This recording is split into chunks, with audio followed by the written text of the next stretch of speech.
নমস্কার বন্ধুরা, আমি অঞ্জনা রত্নাকর চ্যানেলে আপনাদের সকলকে স্বাগত জানাই। আজ আপনারা শুনতে চলেছেন সুপ্রকাশ গায়েন রচিত একটি ভূতের গল্প, রাজেশ্বর ভবন। কলকাতার ব্যস্ত জীবন থেকে ছুটি নিয়ে অরিত্র এক প্রত্যন্ত গ্রামে এসেছে। সে একজন লেখক, ভৌতিক কাহিনী লিখতে ভালোবাসে। আর এই গ্রামের এক পুরনো জমিদার বাড়ির রহস্য তাকে প্রবলভাবে আকর্ষণ করেছে। গ্রামের নাম রামনগর, কলকাতা থেকে প্রায় 100 কিলোমিটার দূরে।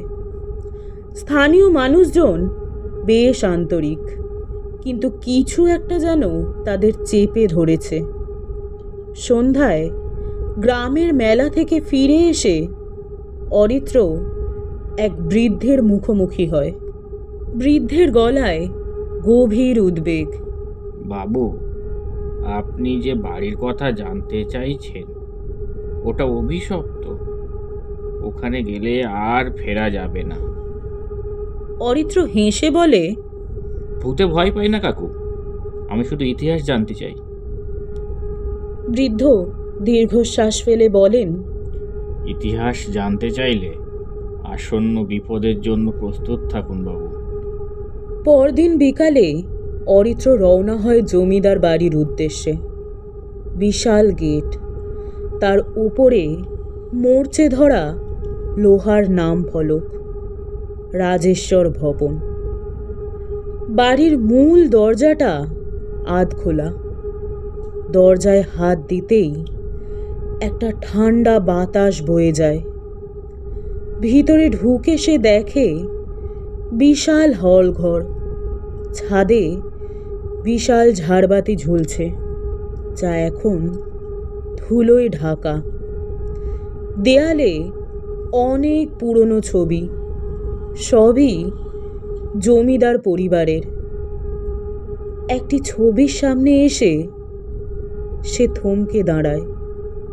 ছবিতে একটি তরুণী অপূর্ব রূপবতী, কিন্তু চোখ দুটি কেমন যেন গভীর, যেন তার দিকে এক দৃষ্টিতে তাকিয়ে আছে।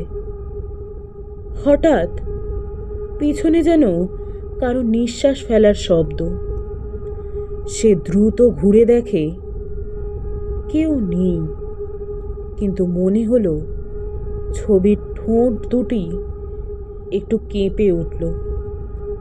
অরিত্র ছবি থেকে চোখ সরাতে পারছিল না, যেন ছবির মেয়েটি তাকে কিছু বলতে চাইছে। কিন্তু এটা কি তার মনের ভুল, নাকি সত্যিই কিছু অস্বাভাবিক? সে ছবি থেকে সরে এসে চারপাশ দেখতে শুরু করলো। ধুলো জমা মেঝে, ছাদের কোণায় জাল বোনা মাকড়সা, দেওয়ালে মরচে পড়া ঝাড়বাতি, সব কিছুতেই শতাব্দী প্রাচীন এক শূন্যতার ছাপ। ঠিক তখনই একটা পুরনো কাঠের আলমারির দিকে তার চোখ পড়ল। আলমারিটার এক দরজা আধ খোলা। মনে হলো ভিতরে কিছু একটা আছে। সন্দেহজনকভাবে এগিয়ে গিয়ে আলমারির ভিতর হাত ঢুকিয়ে সে টের পেল একটা শক্ত কিছু। মনে হচ্ছে পুরনো বই বা ডায়েরি হতে পারে। ধুলো ঝেড়ে পড়তেই সে দেখল এটি একটি পুরনো চামড়ার বাঁধাই করা ডায়েরি। মলাটের উপরে সোনালি হরফে লেখা রূপসীর দিনলিপি। রূপসী? অরিত্র দ্রুত ডায়েরিটা খুলল। প্রথম পাতায় সুন্দর হস্তাক্ষরে লেখা, আজ আমার ষোড়শী পূর্ণিমা। বাবা বললেন আমি এখন বড় হয়েছি, কিন্তু আমার মনে হচ্ছে আমি বন্দি। এখানে সব আছে, অথচ কিছুই নেই। এরপর কয়েকটা পাতা পড়ার পর অরিত্র বুঝতে পারল রূপসী ছিল জমিদার রাজেশ্বর রায়ের একমাত্র কন্যা। সে অত্যন্ত সুন্দরী ও স্নেহশীলা ছিল, কিন্তু তার জীবন সুখের ছিল না। তার লেখাগুলোতে অদ্ভুত এক বিষণ্ণতার ছাপ ছিল। কিন্তু হঠাৎ করেই কয়েকটি পাতার লেখাগুলো আঁকাবাঁকা হয়ে গেছে, যেন লেখার সময় রূপসীর হাত কাঁপছিল। আমি জানি বাবা আমায় ক্ষমা করবেন না, কিন্তু আমি হৃদয়ের ডাকে সাড়া না দিয়ে পারলাম না। সেদিন রাতে আমি তার সাথে দেখা করলাম, কিন্তু কিছু একটা খুব ভুল হয়ে গেছে। এখন আমার খুব ভয় করছে, মনে হচ্ছে আমি আর বাঁচব না। অরিত্রের শিরদাঁড়া বেয়ে ঠান্ডা স্রোত বয়ে গেল। রূপসী কি বলতে চেয়েছিল? কি এমন ঘটেছিল যে সে মনে করেছিল সে আর বাঁচবে না? ঠিক তখনই একটা চাপা দীর্ঘশ্বাস ভেসে এলো পিছন থেকে। অরিত্র চমকে তাকালো, কিন্তু সেখানে কেউ নেই। বুক ধড়ফড় করতে লাগলো অরিত্রের। সে ভাবল হয়তো ক্লান্তি থেকে এসব কল্পনা করছে। কিন্তু তখনই দরজার পাশের জানলার পর্দাটা আচমকা নড়ে উঠল, যেন কেউ সেটা পাশ কাটিয়ে গেছে। সে দ্রুত জানালার দিকে তাকালো। বাইরে নিকষ কালো অন্ধকার, আর তার মাঝেই কিছু একটা নড়তে দেখা গেল। সে আর থাকতে না পেরে বাইরে বেরিয়ে এলো। পুরো বাড়িটা ঘন কুয়াশায় ঢাকা। অরিত্র ধীরে ধীরে বাড়ির পিছনের বাগানের দিকে এগিয়ে গেল। সেখানেই হঠাৎ তার নজর পড়ল একটি পুরনো কুয়োর ওপর, যা ইট দিয়ে ঘেরা ছিল। সে কাছে গিয়ে দেখল কুয়োর গায়ে শ্যাওলা জমে আছে। তবে সবচেয়ে ভয়ঙ্কর ব্যাপারটা তখনই ঘটল।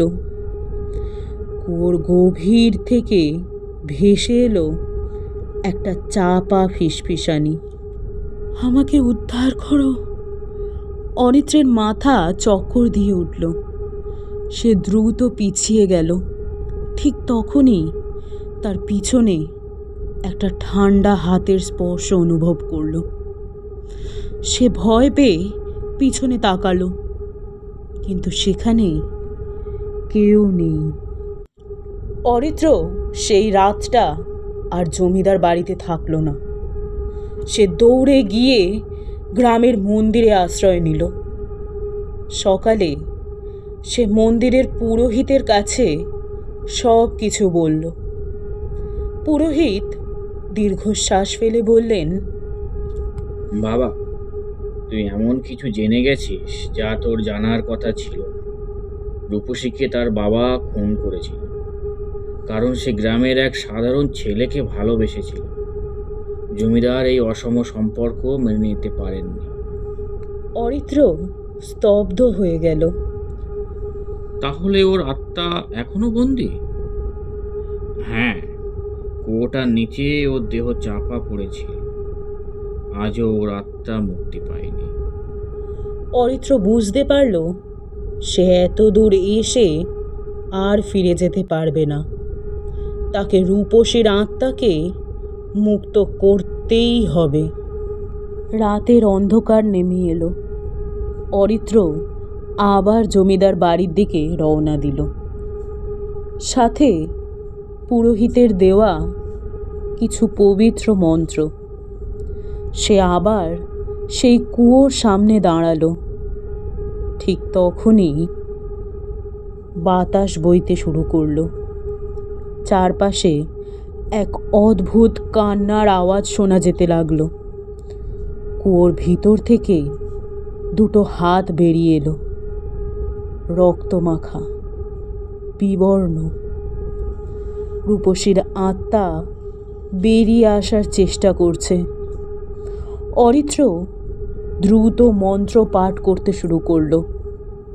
চারপাশে এক তীব্র আলো ছড়িয়ে পড়ল, আর রূপসীর আত্মা বিকট চিৎকার করে উঠল, আমাকে মুক্তি দাও। এক মুহূর্তের জন্য চারপাশের কুয়াশা মিলিয়ে গেল। রূপসীর করুণ মুখটা স্পষ্ট হয়ে গেল। তার চোখে অনুরোধ। অরিত্র শেষ মন্ত্র উচ্চারণ করল, আর সাথে সাথে আত্মাটা ধীরে ধীরে হাওয়ায় মিলিয়ে গেল। এক দীর্ঘশ্বাসের শব্দ শোনা গেল। হালকা বাতাস বইতে লাগলো। মনে হলো শতাব্দী প্রাচীন অভিশাপ ধুয়ে মুছে শেষ হয়ে গেছে। পরদিন সকালে অরিত্র আবার জমিদার বাড়ির দিকে তাকালো। বাড়িটা যেন আগের থেকে অনেক স্বাভাবিক লাগছে।